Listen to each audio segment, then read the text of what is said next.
Alright guys, so I recently picked up this little side job. It's like a 2008 Silverado 5.3 misfire on cylinder 3.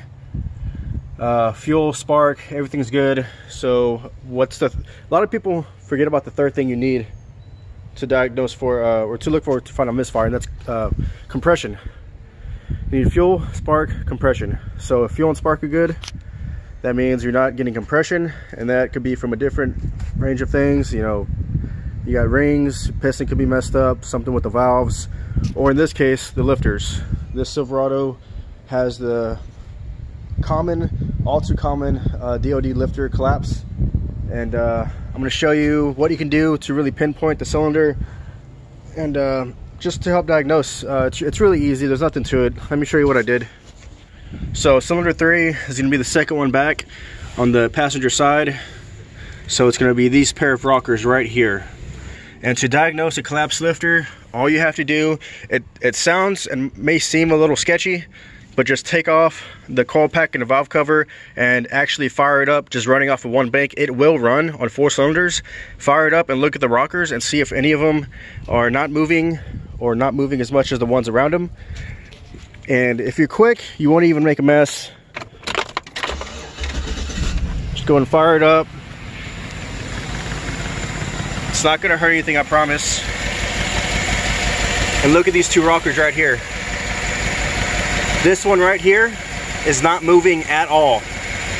No movement. That would be the intake lifter on cylinder 3. It's dead. So that's the source of the misfire, and that's the collapsed lifter. So when that happens, sometimes if you're lucky, the lifter can just collapse and the camshaft will be okay, the lobe on the cam. Maybe it went up and collapsed and kind of it's out of reach of the cam. But there is a chance the lobe on the camshaft itself is actually fucked up.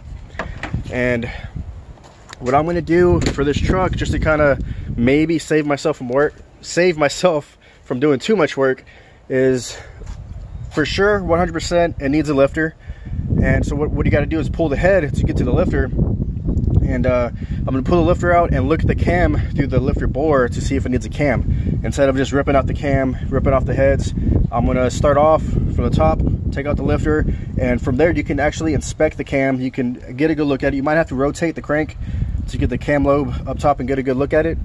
But if this guy doesn't need a camshaft, I'm not going to tell him to get a camshaft. But 100%, that lifter is fucked. So that's what we know for sure. But yeah, if you want to see DOD lifter replacement on a 2008 Chevy Silverado, go ahead and subscribe. Don't forget to like, it helps, and comment. So here's just a quick little update on where I'm at. I went ahead and pulled the head off. If you never pulled the head off, the passenger side is by far the easiest, and luckily the lifter that had collapsed was on the passenger side. There is a total of 15 bolts. There's 2 rows that go along like this, and these are all 15mm bolts. There's 2 rows of 5, and then on the very top under the intake manifold there's 5 10mm bolts. And here's a little trick: you don't have to completely remove the intake manifold. You could just unbolt it and use something underneath to kind of space it up. And I used a can of brake clean. And also, you don't have to pull the exhaust manifold. In this case, it was a stock manifold. Oh, and yeah, check that out. It got a little bit of my blood. It was a little violent last night, but it's made in a way to where you can get to the bottom 15mm head bolts through these little openings in the exhaust manifold. Maybe when I put it back together, I'll show you. So you do not have to completely remove the manifold. You can just kind of unbolt it and pry it one way or another to get to the 15mm head bolts. I went ahead and pulled the spark plugs because they will get hung up on the manifold. So yeah, all I've been doing now is kind of prepping the block and prepping the head and cleaning it up as best I can. Here are the 2 lifters that came out of cylinder 4. Cylinder 4 is the second to the back, the one that was having the rocker arm that wasn't moving. Passenger side is even, it's 2, 4, 6, 8, 4 second back. So they both look fine when you look at them side by side, but I forgot which one it was. Okay, this one's good. Here's the bad one. It just came apart in halves. It's not supposed to do that. Yeah, this one is nice and solid. Feels great. Roller looks good. Even on the one that failed, the roller looks good. And I did go ahead and inspect the camshaft, and the lobe on the camshaft is actually good. Let me see if I can capture that. So there's a lobe on the cam. I hope this can actually capture it decently, but it looks fine. You can definitely, you see how there's a line? There's two lines in the middle of the lobe. That's where the roller contacts the lobe of the cam, and that'll just be gone, completely gone and rounded off. And the lobe turns into it just goes around when the cam does fail. But when the cam does fail, it usually takes this roller on the lifter with it as well, and it looks fine. It looks totally fine. So this customer got really lucky. The lifter just failed internally, and I'm not exactly sure how this lifter failed. Okay, but what I do know is they're supposed to have, they're hydraulic lifters, so they're supposed to pump up with oil when the motor's running, and you know, they put pressure on the rods and, you know, open the rockers. And this one, since it was busted, I don't think it was able to build oil pressure, and yeah, it wouldn't compress the rocker arm. So this is the new lifter that I'm going to be installing. Actually, no, I'm sorry. This is the new lifter because that's the cleanest one. And I just got it off of Amazon. It's a sealed power. This is a common brand like at your, you know, AutoZones or Riley's and places like that. Part number is HT-2303. And I was kind of looking at the new and the old and trying to find what failed in the old lifter. And I did this quick little, this is what I found. On the bad lifter, I can compress it. I can compress the spring and squish it. And on this one and on this one, I cannot do that. Let me try to show you what I'm talking about. I'm going to try to capture this. So this is the bad lifter. Look what I can do. Pretty easily, without a lot of effort. This is one of the original lifters that was still good. It stops. And as well as the new lifter that's going in, I cannot compress it. It stops. So again, I'm not exactly sure what that even means, but the bad lifter can compress. So yeah, that's all right. I've got it nice and cleaned up. I'm using a factory AC Delco head gasket and new head bolts. I'm not going to show the boring stuff, but I'll post the torque specs. It's a little, the torquing sequence is a little weird. I'll post that in the description. That's the boring stuff. I'm just going to go ahead and slide the head back in here and start getting it back together. And can't wait to show you the startup video, and hopefully the sucker's going to run good. So before I completely reassemble it, let me show you this neat little trick just to kind of you know, verify that it is going to be fixed, that replacing just the lifter is going to fix the misfire and the collapsed lifter issue, and, you know, rule out the possibility of the cam being bad. So let's take a look here. This was the rocker arm that was not moving, and of course it's like perfectly in the shade. This rocker arm right here.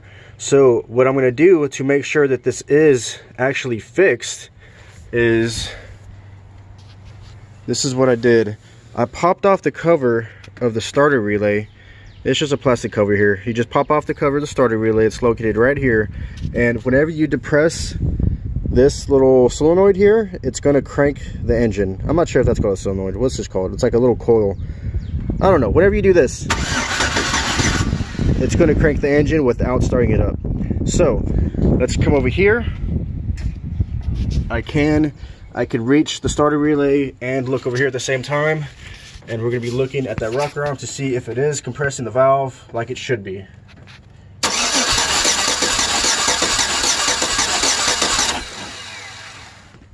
So as you can tell, this rocker arm does have full movement. It is opening the valve all the way. Before I changed the lifter out, it was not moving at all whatsoever, zero movement. So, you know, this is a good indication that when I completely reassemble it and fire it up, it should be fixed. So let's keep going. All right, so this is where we're at so far. I've got everything ready to go, ready to fire up.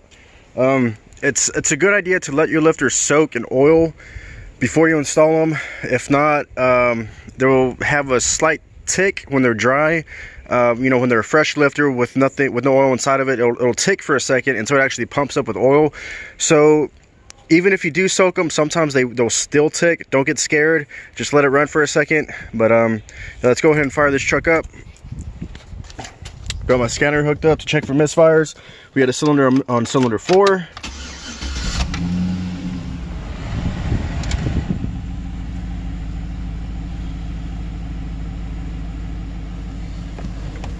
Sounds really good.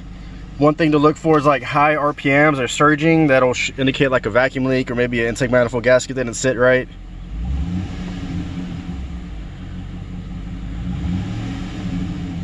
Yeah, misfire definitely feels like it's gone. Let's go into my scanner. Just to kind of take a look. I wish I could have shown this before, but cylinder 4 was just misfiring like crazy.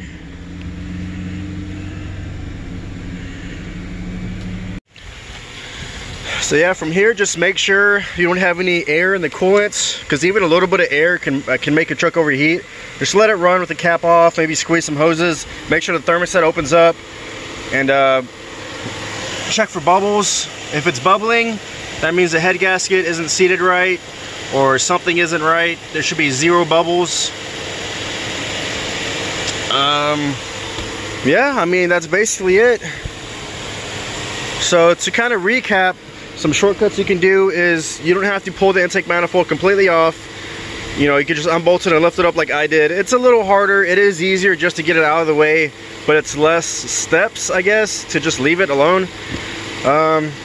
Passenger side is the easier head, but if you do have to do the driver's side, it's not super hard. You just have to take out the bolts going through the alternator bracket into the head, and there's also one bolt down here.